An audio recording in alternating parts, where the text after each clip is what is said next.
Palun, Maris.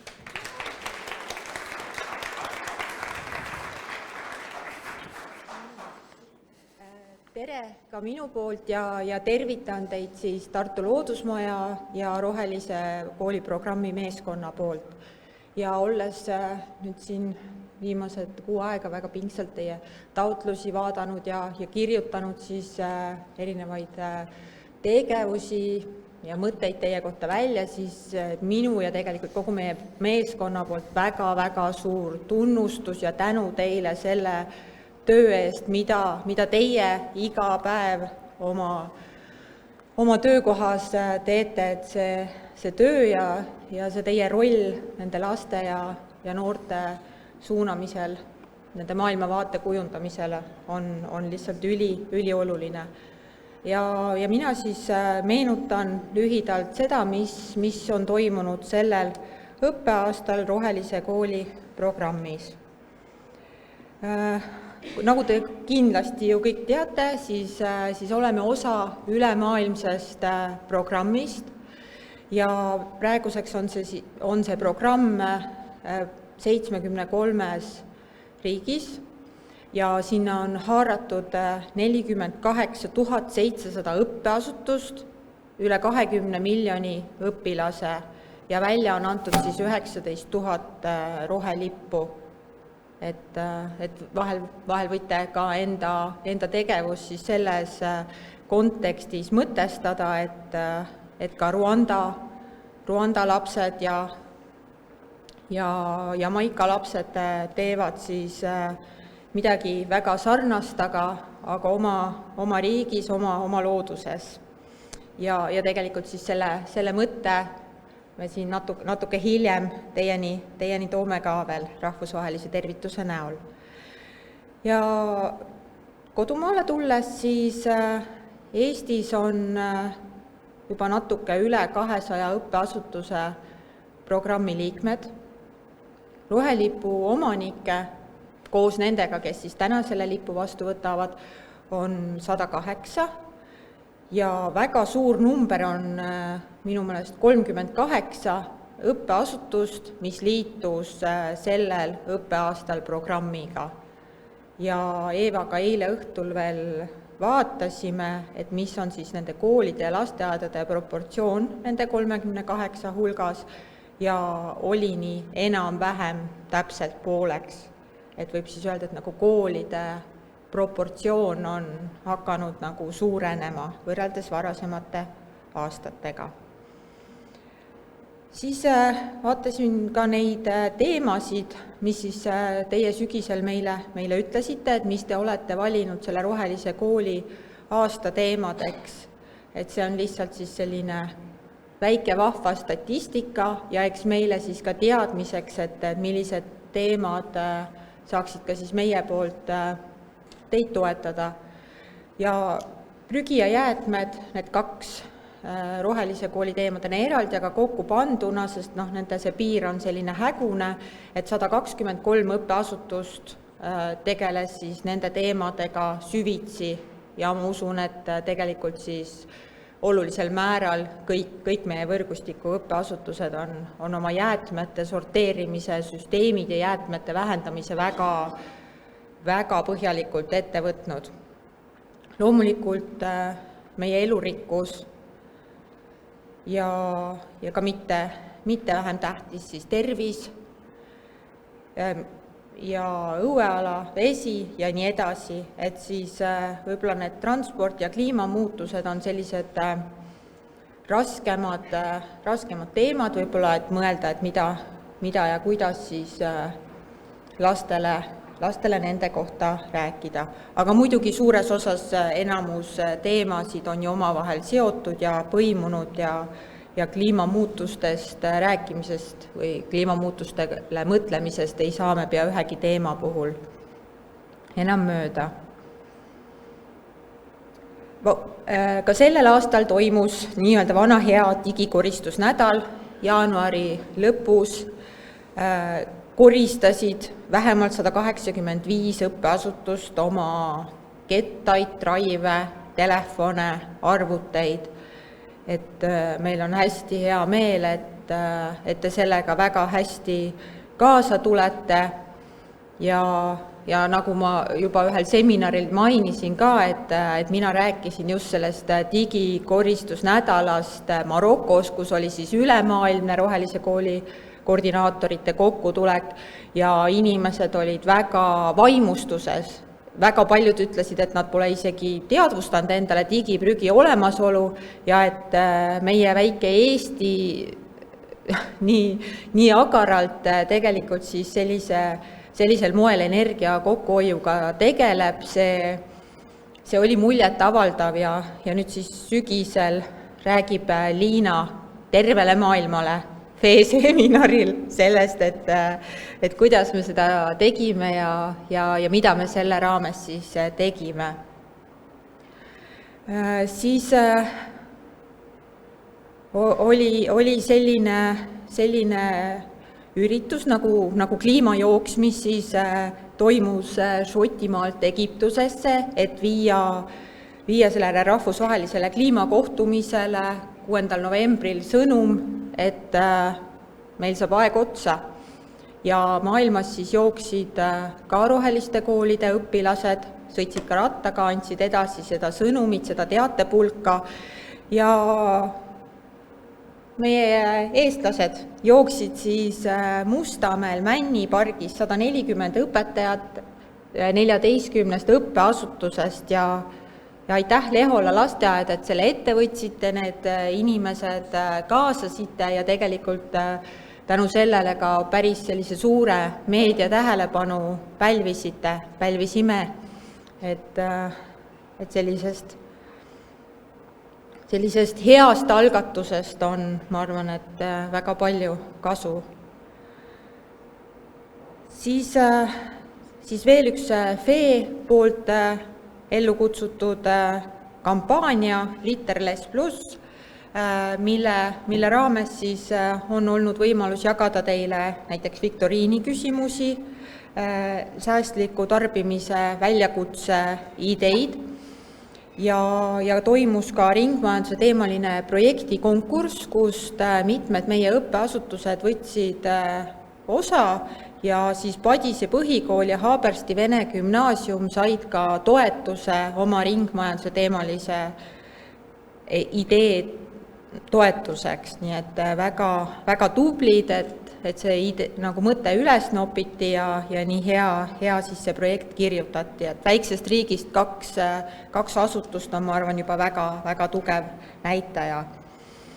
No, ja kuna ma siis täna siia pulti sain, siis esitan ka oma üleskutse tunnikavade konkursil osalemiseks, mis on siis sellesama kampaania raames, et see pinnimine veel jätkub teie suunas, et teie head ideed, ma nagu mõtlen, et te olete liiga tagasihoidlikud ilmselt, sest juba neid taotlusi lugedes ma nagu korduvalt olin täiesti hämmingus, et mida kõike meie koolide lasteajad teevad, aga meie ei teadnud oma meeskonnas ja ajalehest ei ole ka lugenud ja televiisorist näinud, et ma arvan, et see väärib rohkem jagamist, see teie lahe tegevus ja tegelikult siis ka see nii-öelda selleks, et need ideed saaksid siis ka mõnes teises õppeasutuses nii-öelda teoks tegemise. Nii, Eesti Rohelise Liikumise, Taimse teisipäeva ja Rohelise kooli programmi koostöös toimus siis oktoobrikuus Tartus koolitoidukonverents, milles siis nenditi, et keskkonnasõbralik koolitoit võrdub tervislik koolitoit ja ma ei tea, kas te sealt näete, aga te võite otsida, kas mõni teie nipp toidu raiskamise vähendamiseks on saanud ka sellele plakatile, et me kogusime siis oma seminaridel ideid, kuidas neid toidujäätmeid vähendada või kõige parem siis üldse mitte ei tekiks ja teie nippidest siis valmis selline ideede kogumik, ideede plakat.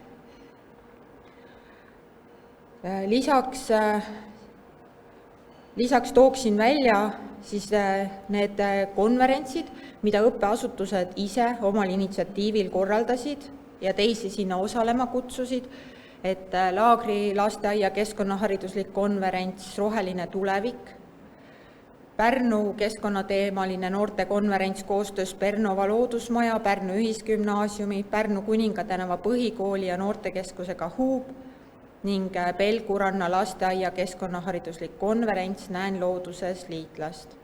Et meie tunnustus teile selliste asjade korraldamise eest.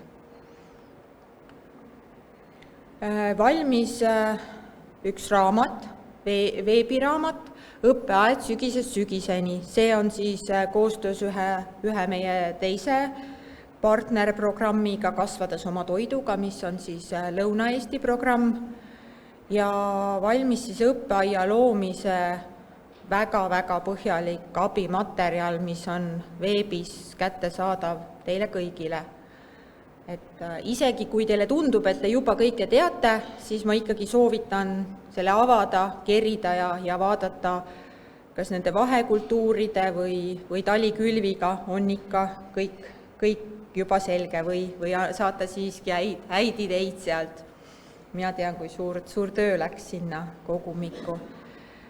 Lisaks siis oleme tõlkinud 5 tunnikava, mis siis aitavad ringmajanduse teemat õpilasteni tuua.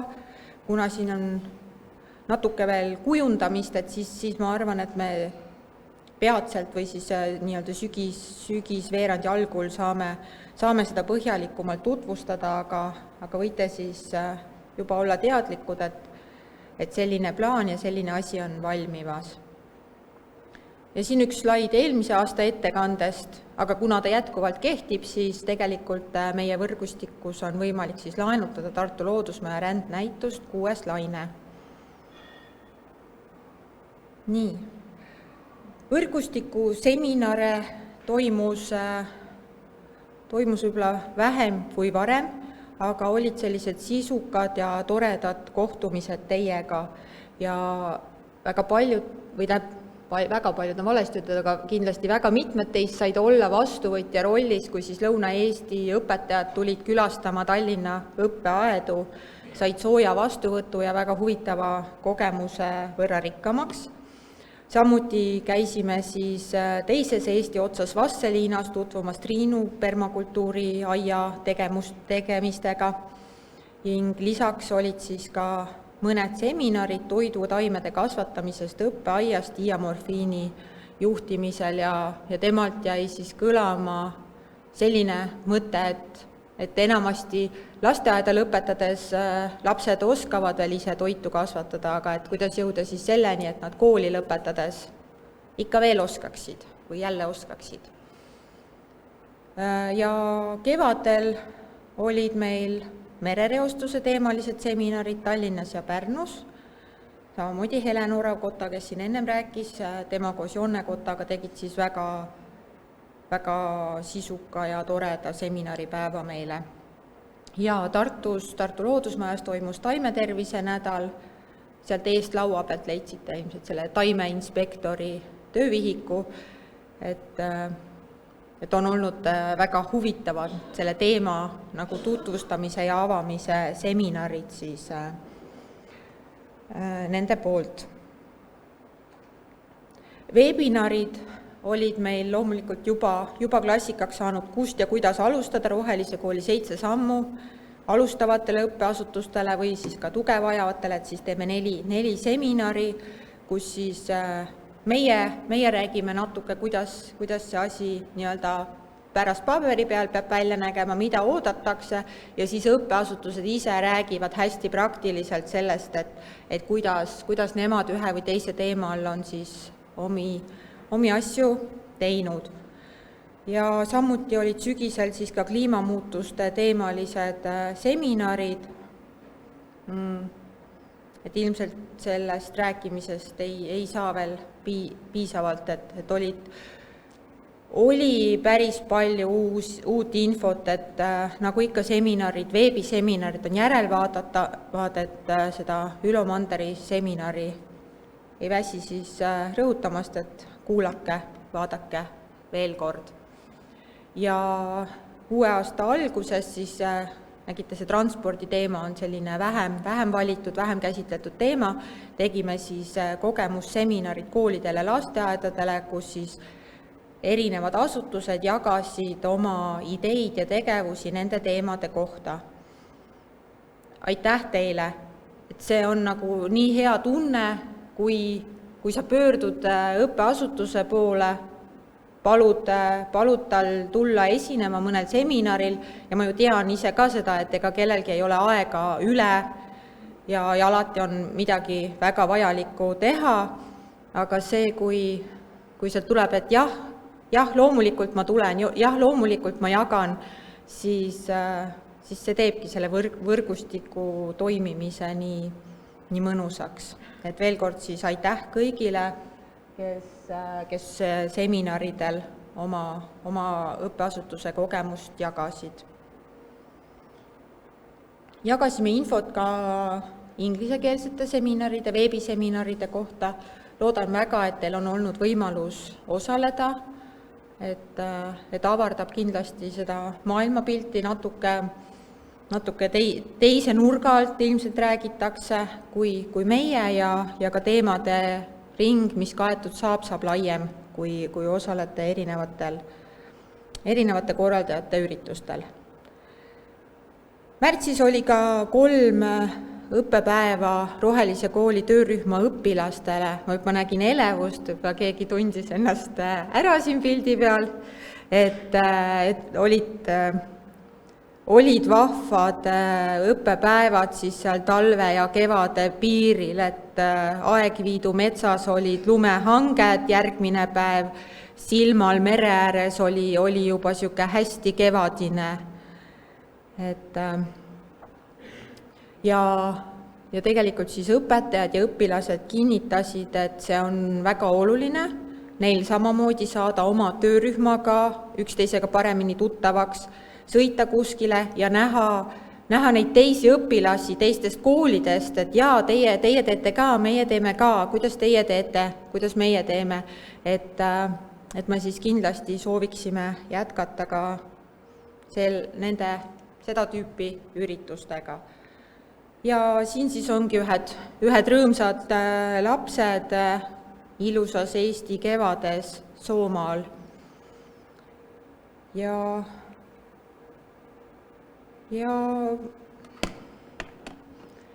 ma õnnitlen teid omalt poolt siis kogu südamest rohelise lipu tunnustuse pälvimise eest. Ja kas mulle on tulnud küsimusi ka, Kristo? Et ma muidu tõmbaks otsa kokku ja annaks Küsimusi ametlikult ei ole, ma tahaks teada, et kuhu edasi, et Rohelise kooli programm on tõesti paisunud väga suureks, et mis saab edasi?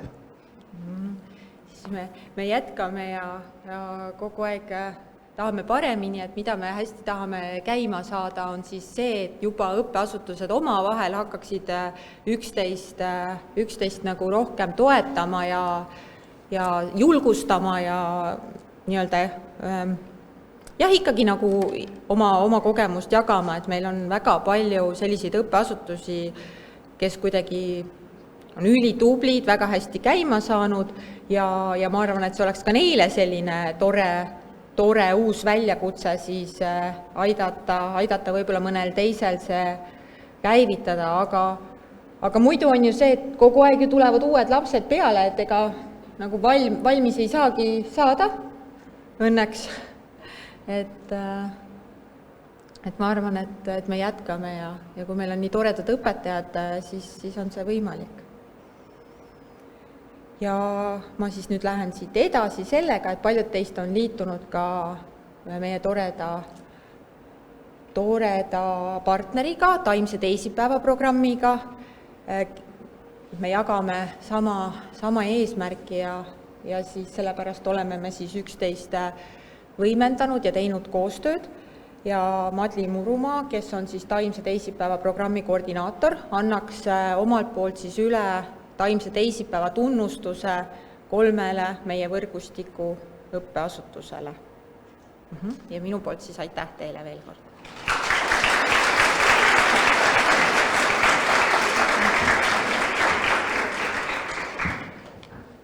aitäh sulle, tere! Ma usun, et teile kõigil on olnud huvitav päev täna. Mina olen siis Taimse teisipäeva kooliprogrammi koordinaator Madli Muromaa ja soovin omalt poolt anda üle Taimse teisipäeva programmi tunnustuse siis aktiivse panustamise eest. Paikuse lasteaed, palun!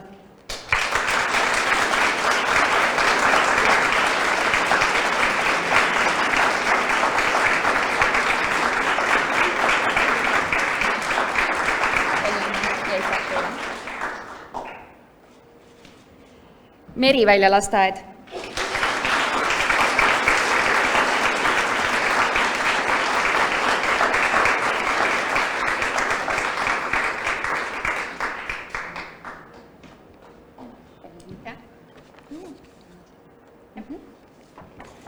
Ja Värska gümnaasium.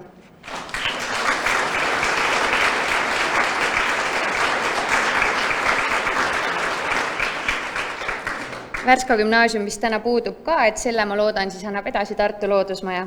Aitäh teile ja ma soovin kõigile ilusat päeva!